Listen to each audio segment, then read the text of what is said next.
इस ईद पर ना टिक्का, ना कबाब, ना कढ़ाई, ना नमकीन गोश्त। आज हम बनाएंगे एक ऐसी गोश्त की रेसिपी जो कि खाने के बाद मुद्दतों तक भूल नहीं पाएंगे।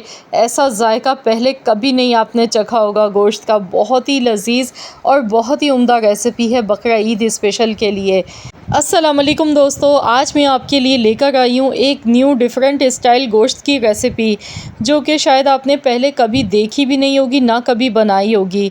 क्योंकि हम बकरा ईद के दिनों में जो हमारी रिवायती रेसिपीज़ हैं वो तो बहुत बनाते हैं। टिक्का, कबाब, कढ़ाई, नमकीन गोश्त, इस तरह की रेसिपीज़ तो हम बहुत ज़्यादा बनाते हैं। लेकिन अगर आप भी चाहते हैं कुछ नया जायका चखना और बहुत ही मज़े का भी हो, तो बस मेरी इस रेसिपी को ज़रूर एक बार ट्राई कीजिएगा। तो चलिए हम देख लेते हैं किस तरीके से हमने इसे बना के तैयार किया है। इसे बनाने के लिए सबसे पहले आधा किलो गोश्त मैंने ले लिया। आप चाहें तो मटन भी ले सकते हैं, बीफ भी ले सकते हैं। मैंने बीफ लिया है, तो यहाँ चांप वाला गोश्त है मेरे पास आधा किलो। इसमें एक छोटे साइज़ की मैंने प्याज डाली है, हल्दी इसमें डाल दी है 1 चम्मच, 1 टीस्पून हल्दी पाउडर, नमक इसमें डाल देंगे हाफ़ टी स्पून। अब इसमें हमने पानी हस्ब ज़रूरत शामिल करना है। इतना पानी डालना है कि गोश्त इसमें अच्छी तरह से गल जाए। तो यहाँ मैं प्रेशर कुकर का इस्तेमाल कर रही हूँ, इसलिए मैं पानी थोड़ा कम ही डाल गई हूँ। अगर आप नॉर्मल बर्तन में बना रहे हैं तो फिर आपने यहाँ पर 4 गिलास पानी शामिल करना है और गोश्त को अच्छी तरह से गला लेना है। तो यहाँ पर 90% तक हमने गोश्त को गलाना है। तो यहाँ मैं प्रेशर लगा गई हूँ 20 मिनट के लिए। तो चलिए देख लेते हैं, 20 मिनट हो चुके हैं और यहाँ पर देखिए गोश्त में अभी थोड़ा बहुत पानी मौजूद है। तो यहाँ पर हम इसे इतना पकाएंगे कि इसमें बहुत ज़्यादा पानी नहीं रहना चाहिए।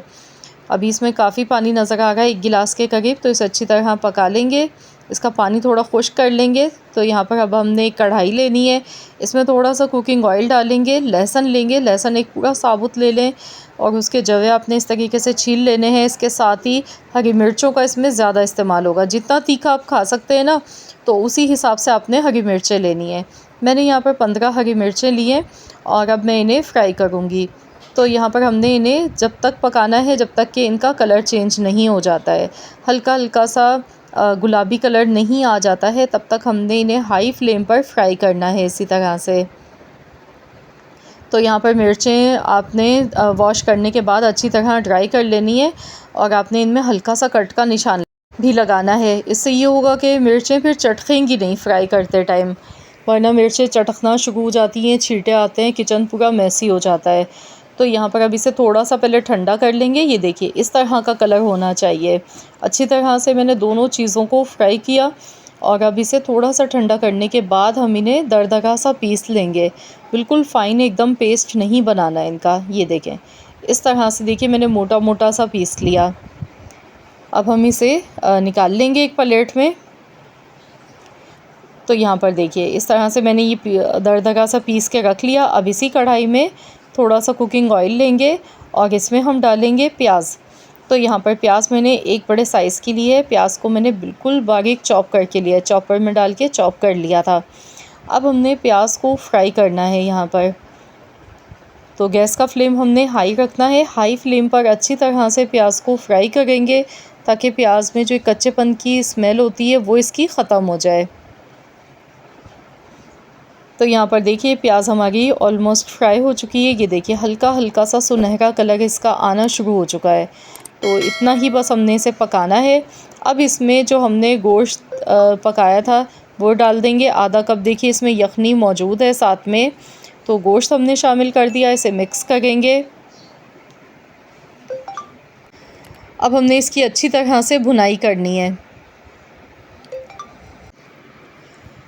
तो बस हमने गोश्त की अच्छी तरह से भुनाई कर लेनी है। बहुत ही ज़बरदस्त सा इसका फ्लेवर आएगा। इस रेसिपी की ख़ास बात यह है कि इसमें मसालों का इस्तेमाल ज़्यादा नहीं होता है, बहुत कम मसालों के साथ इसे बनाया जाता है। दही इसमें शामिल कर देंगे आधा कप या फिर 200 ग्राम के करीब आपने इसमें दही शामिल कर देना है। मिक्स कर लेंगे अच्छी तरह से। अब मज़ीद इसकी भुनाई करेंगे क्योंकि इसमें दही शामिल किया है। तो फ्रेंड्स, आप जल्दी से मुझे कमेंट्स में बताएं कि आप किस कंट्री से या फिर किस सिटी से मेरी इस वीडियो को वॉच कर रहे हैं। वीडियो पसंद आ गई है तो लाइक ज़रूर कीजिएगा। 1 चम्मच भर के ज़ीरे का पाउडर इसमें शामिल कर देंगे। 1 टेबल स्पून के करीब मैंने पिसा हुआ ज़ीरा इसमें शामिल किया है। अच्छी तरह से मिक्स करेंगे इसे और इसकी भुनाई करते जाएंगे इसी तरह से।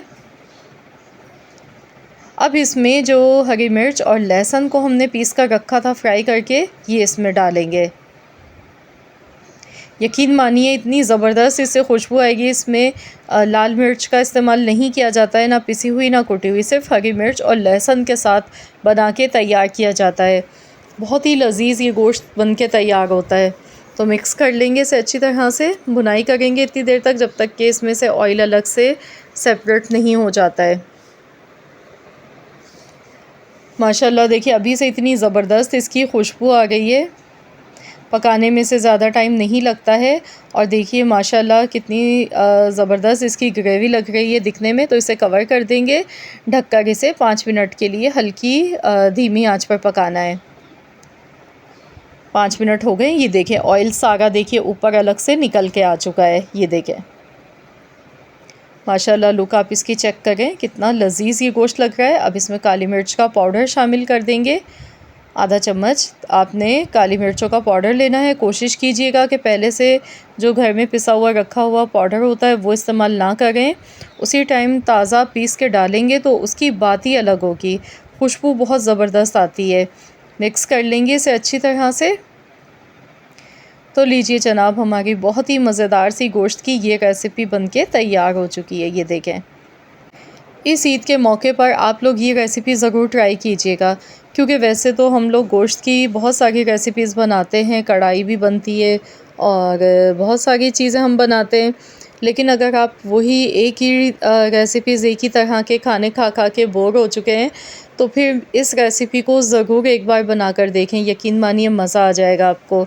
बहुत ही सिंपल तरीके से ही बनती है, मसालों का इस्तेमाल नहीं होता है इसमें ज़्यादा, और खाने में बहुत ही लजीज बनती है। गोश्त का जायका इसमें बड़ा ज़बरदस्त लगता है हरी मिर्च और लहसुन के साथ। इसमें कोई पिसे हुए गरम मसाले, साबुत गरम मसाले हमने कुछ भी नहीं डाला है। गोश्त का अपना फ्लेवर इसमें बहुत ही मज़े का लगता है जब इस तरीके से इसे पका के तैयार किया जाता है। आप इसे रोटी, नान, ताफ्तान के साथ सर्व कर सकते हैं।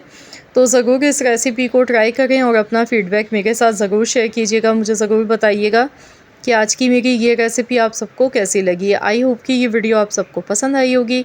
वीडियो अच्छी लगी है तो लाइक शेयर करें। मिलते हैं इंशाल्लाह ताला एक और रेसिपी के साथ। तो जब तक के लिए अल्लाह हाफ़िज़।